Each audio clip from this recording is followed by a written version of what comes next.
Ladies and gentlemen, the Granite Furniture Company, with stores in Sugar House, Murray, and Provo, presents... The Hall of Fantasy.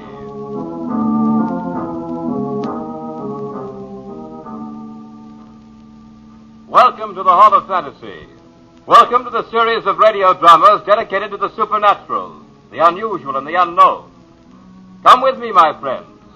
We shall descend to the world of the unknown and forbidden, down to the depths where the veil of time is lifted, and the supernatural reigns as king. Come with me and listen to the tale of The Perfect Script.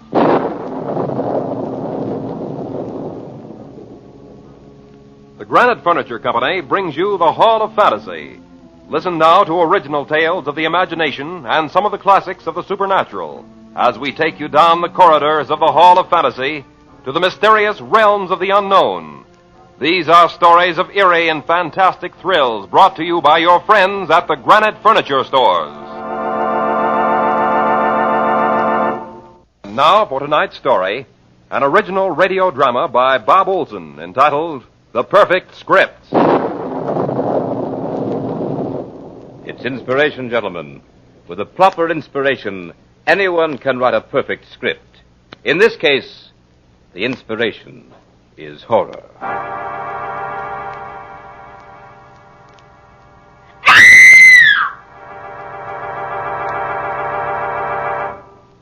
You have just listened to another in the series of dramas entitled The Perfect Script, a real-as-life story of horror produced by John Marchant. Be sure to listen again next week for another premiere of another Perfect Script.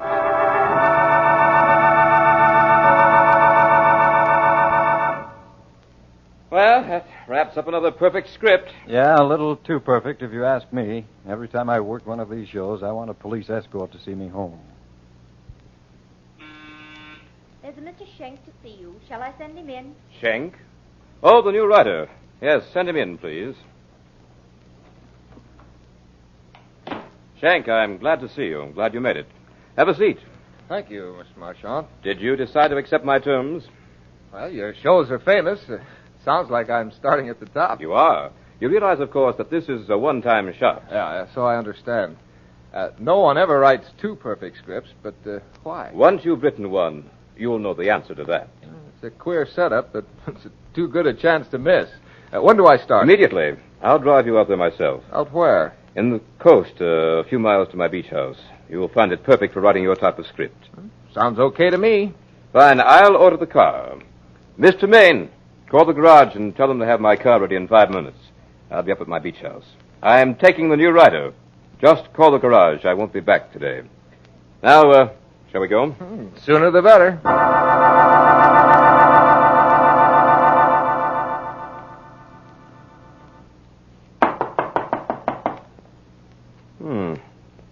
Trudy must have taken a walk. Trudy's the housekeeper. She spends a lot of time just walking on the beach. She had a terrible shock, poor girl, but she's harmless. Well, it looks as if we'll have to let ourselves in.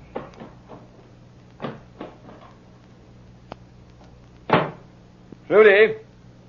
Trudy, are you here?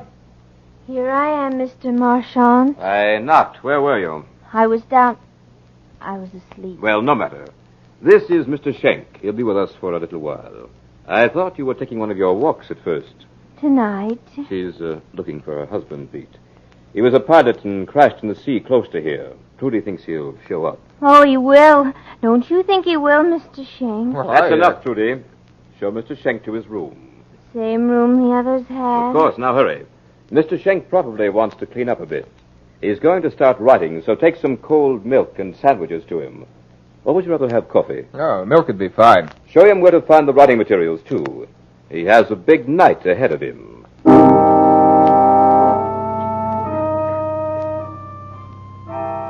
I'm sorry to hear about your husband. It was just a forced landing. He walked away from 3 others. He'll come back someday. Yeah. Have you heard anything at all? Oh, yes. He sent me his ring. That's the signal we had to let me know he was coming home. How did he send it, Trudy? The ocean brought it. The ocean? Yes, a little boy found it on the beach. You mean a ring was washed up on the beach? Some poor man was washed ashore. He had it on his hand.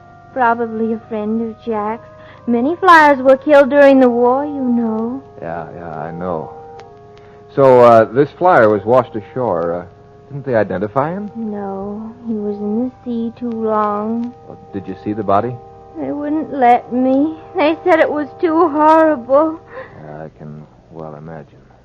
This is your room, Mr. Schenk. They all use this room. Who all used it? All the writers of Mr. Marchant's scripts. Well, it's a very nice room. Nice view of the ocean from here. I think I'll throw open this window and get some fresh air. Here's the clean linen, typewriter and paper, and here's a pitcher of milk. Thanks.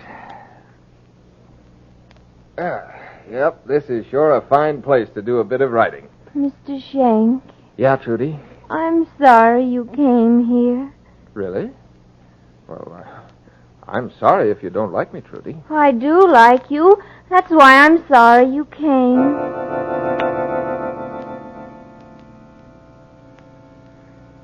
Nice folks. Well, if I can't write a script here, I can't write it anywhere. What more can a man ask? A little more of that Trudy, and I wouldn't be able to write the date. Too bad, too. She's really not bad looking. Kind of pretty, in fact. Yeah, well, when a mind cracks, there's nothing much anyone can do about it. Now for the perfect script. February 16th. It's a good start. The Perfect Script by Peter Schenk. Yep, you're on your way. A Marchant production is a very auspicious beginning.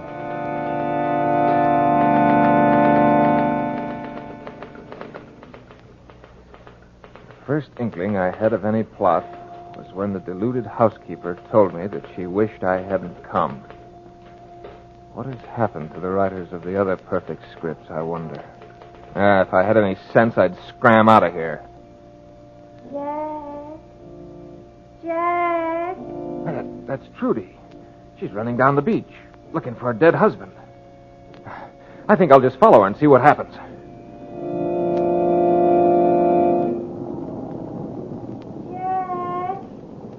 Jack! Trudy!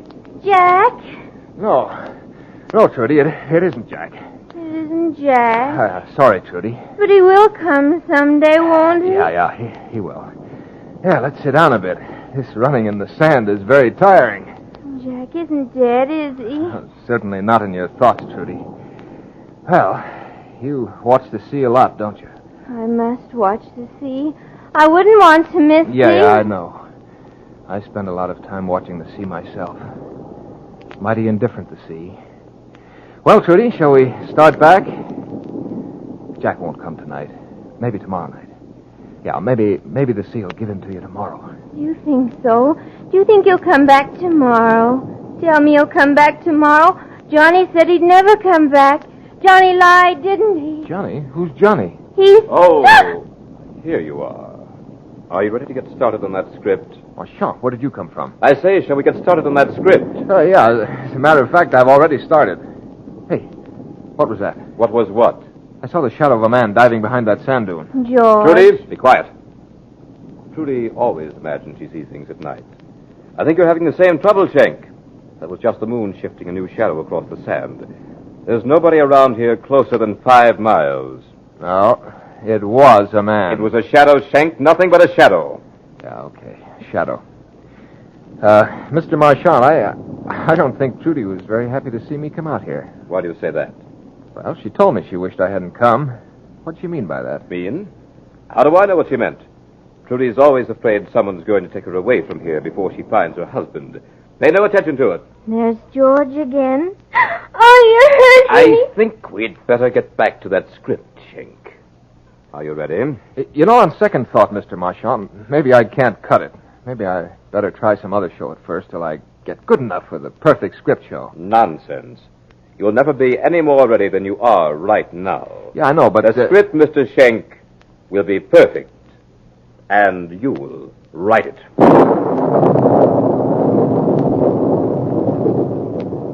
You are listening to The Perfect Script by Bob Olson in tonight's journey down the corridors of the Hall of Fantasy, presented by the Granite Furniture Company with stores in Sugar House, Murray, and Provo. Now back to tonight's story, entitled The Perfect Script.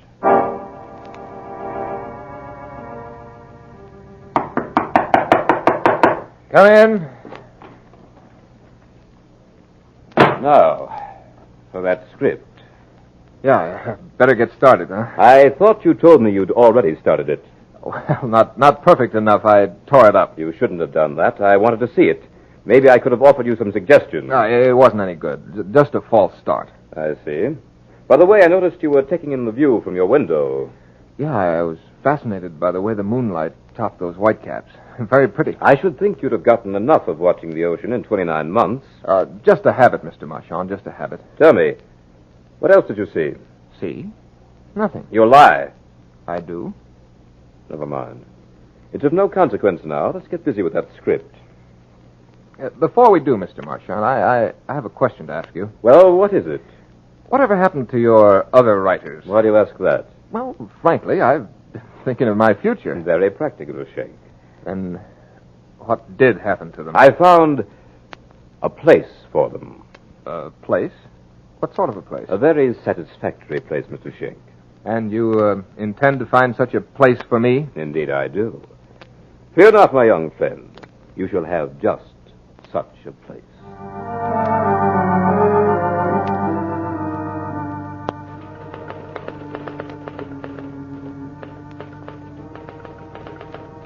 Marchand is gone.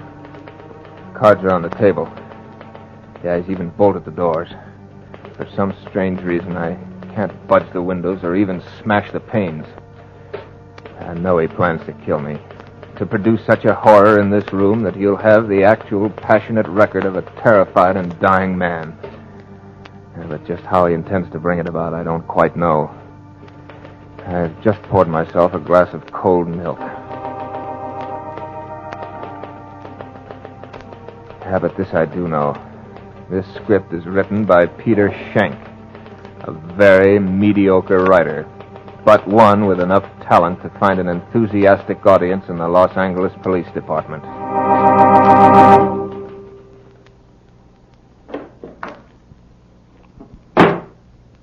Now, Mr. Schenck, you will begin your script in earnest. And you seem to be collaborating in earnest. What's that in your hand, an Army 45? I am not a ballistics expert, Mr. Schenck. I must confess my ignorance. All I know about this weapon is that it's very deadly. Yeah, it's an Army 45. Very deadly piece of merchandise. You find something amusing? Yeah, I was just thinking, Mr. Marchand, what a dirty trick it'd be if I should let you kill me and make you write your own perfect script. Oh, I don't intend to kill you, Mr. Schenck. You don't? Then why the gun? This gun will keep you here until I'm through with you. I've no fear of anything I can live through, Mr. Marchand. Death is sometimes preferable. I have enough skill with this Army 45, as you call it, to make any movement on your part an extremely painful one. From there on, I have someone who might inspire the fear you spoke of. You mean our shifting shadow, George? Exactly. George has a cozy little apartment below ground. I hope he doesn't disturb you. Oh, so George is the inspiration for the horror you spoke of. Mm-hmm. George is very helpful. You know, Marchand, you strike me as being rather stupid. I'm sorry you think so. Yeah. You want a script written, a perfect script. You engage me to write that script in the face of a torture and death from which you give me no chance to escape. You know, you ought to put a bonus on this thing. Give me a little incentive. That will not be necessary. I'm quite certain that in approximately 5 minutes you'll need no incentive. 5 minutes? What's that got to do with it? You were observed pouring and drinking a glass of milk a few minutes ago. True? Yeah, I guess that's right. Wait, you mean that you... Poison? No, Mr. Schenck. Just a little potion to deaden the willpower. In exactly 4.5 minutes, you will act only on the power of suggestion. Does that strike you as stupid, Mr. Schenck? You're lying. Wait and see, or have you something better to do? I have, you filthy maniac. Why, in 2 minutes I could kill you. Yes, and by heaven I intend... Stand back! You wouldn't get 2 feet. This is no cat gun. Go ahead. As long as you're alive, you have a chance. Go ahead, commit suicide. See how much good it does. Hey, you're lying, I tell you. Besides, I didn't have any of that milk. Now, Shank, you know differently. Just relax. This isn't so bad. You'll even get a thrill out of it. Believe me, don't fight it. You only hurt yourself when you do. I hope you... you're the craziest of the lot, Marchant. Your sister at least has some trace of feeling. You're just plain mad. My sister. Who mentioned it to you? Trudy did, Marchant. Or, Johnny, if you prefer. You're more shrewd than I thought. Yeah, you're just careless. You depend too much on the discretion of the insane. They prattle without thinking, Marchant. It doesn't matter. Think me insane if you like. Maybe I am. You'd be too if you had to hide someone like George from the world. But it doesn't matter. As for Trudy, she's mad from heartbreak and shock. She could have been saved if... Yeah, if you'd let her. Yeah, but it serves your plans better if she isn't too bright. She's bright enough. She likes milk, too. You don't mean to tell me that you deliberately keep her doped Oh, up? she's insane, all right. But every once in a while, I can't depend on it. You hold a person's life at little value, don't you? She's the only one who can handle George. She wouldn't do it of her own free will, so I just help her to make up her mind. But your time is up, Mr. Schenk. How do you feel? Your eyes are quite glassy. Soon you won't even be able to talk. Very effective. Very effective. Yeah, very effective. And now, Mr. Schenk, shall we start the script? The script? Oh, yeah. The perfect script. Write it yourself, Marchant. The typewriter, Mr. Schenk. You're just about to write the finest script radio ever knew. Yeah, that's right. I want to write, but what'll I write about? Write just what you see. Explain it in detail. Everything you see and everything you think. Yeah, but I don't see anything. Don't you, Mr. Schenk? Then turn around. Trudy. And George, Mr. Schenk. George is going to help us with this script. He's quite talented. What's he going to do? A beautiful job of murder. Trudy, come with me. Where are you going? We won't be far away. George doesn't like to have anyone in the family around to watch him. Do you, George? Bad blood. Bad blood. Write it down, Mr. Schenk. There's plenty of time. Be sure to get it all. Here, you might like some fresh air. I'll throw open this window. Special glass, you know. Strong as steel. But you won't need it now. You won't try to escape.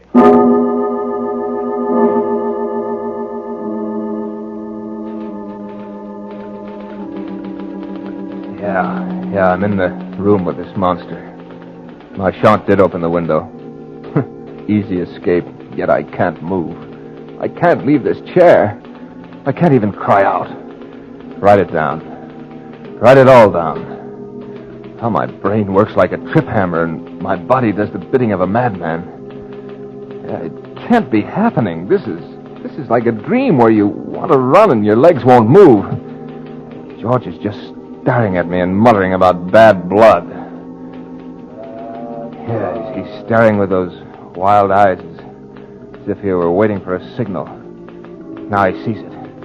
It's Trudy at the window, holding a knife with a blade that looks razor sharp. It's meant for me. I have no will for anything but to stay here and write this cursed script. Yeah, of course it's perfect. Why shouldn't it be? It's a diary of a monstrous murder. I'll never get out of this chair. Will I experience pain? I don't know. The script couldn't be perfect if I didn't. I hope I do. I want to experience something that hasn't been willed on me by that insane Marchant. Trudy is handing the knife to George. Now she's pointing to me. George turns and faces me. He's walking toward me. Oh, why can't I do something to protect myself? Bad blood. George have bad blood. Everybody says George have bad blood. George need good blood. Then he be fine. No more bad blood.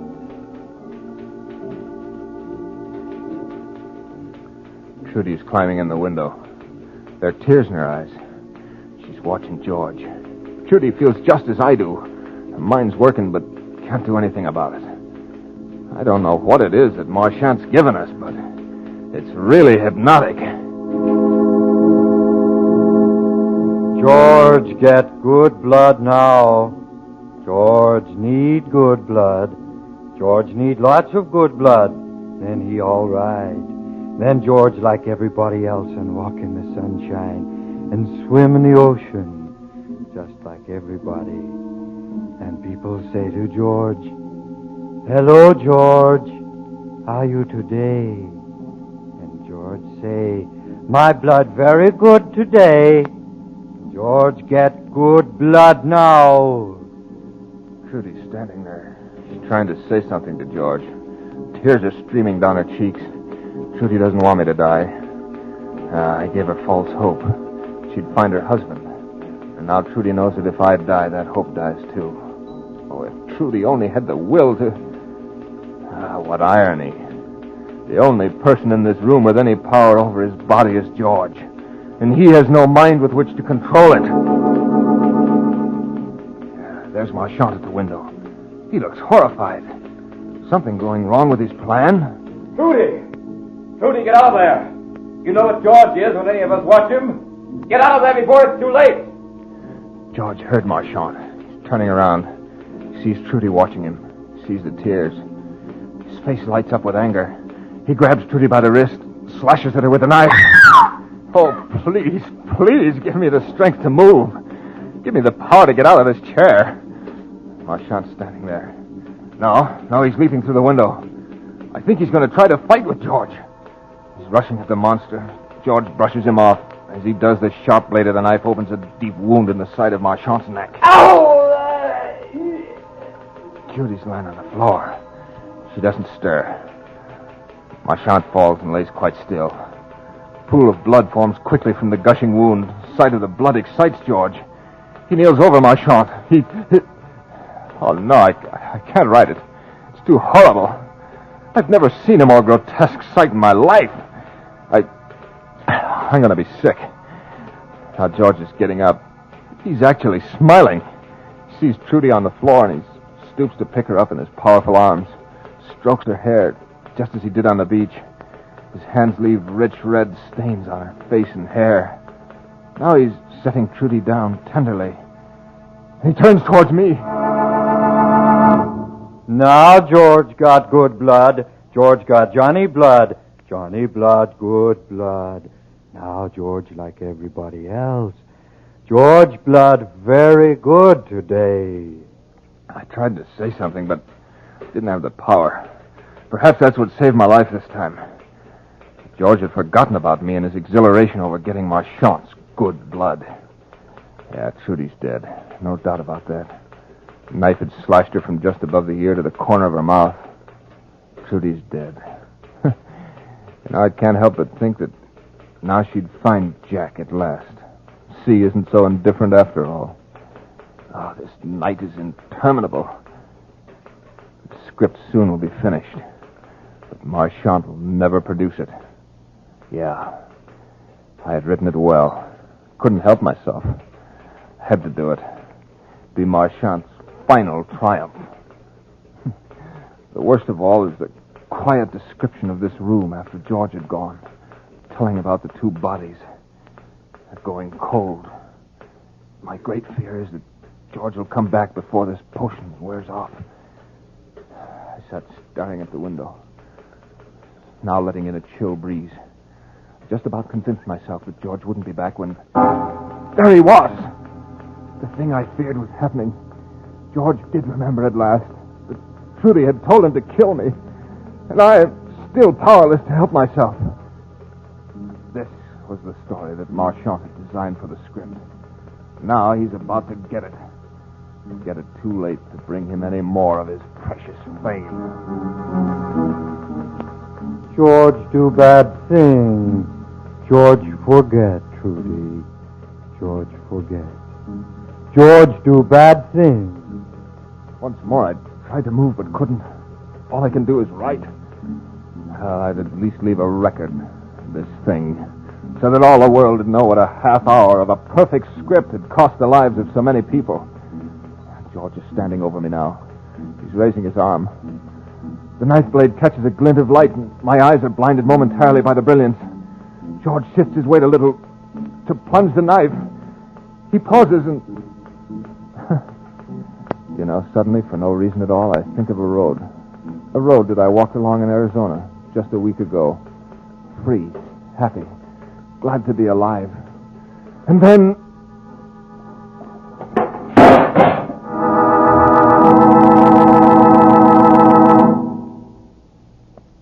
George, fine now.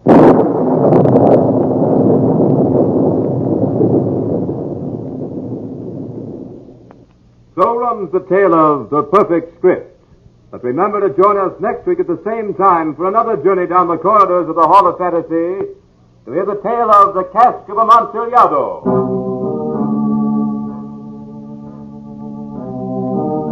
Tonight's program was an original radio drama by Bob Olson entitled The Perfect Script. Heard in tonight's program were Richard Thorne as Marchand, Carl Grayson as Schenk, Beth Calder as Trudy, and Nelson Hall as George. Musical background was provided by Earl Donaldson. The technical supervisor was Nephi Sorensen. These programs are produced and directed by Richard Thorne. Remember, be with us again next Sunday night on call at 8:30 p.m. when the Granite Furniture Stores in Sugar House, Murray, and Provo will take you on another journey down the corridors of the Hall of Fantasy to hear the tale of The Cask of Amontillado.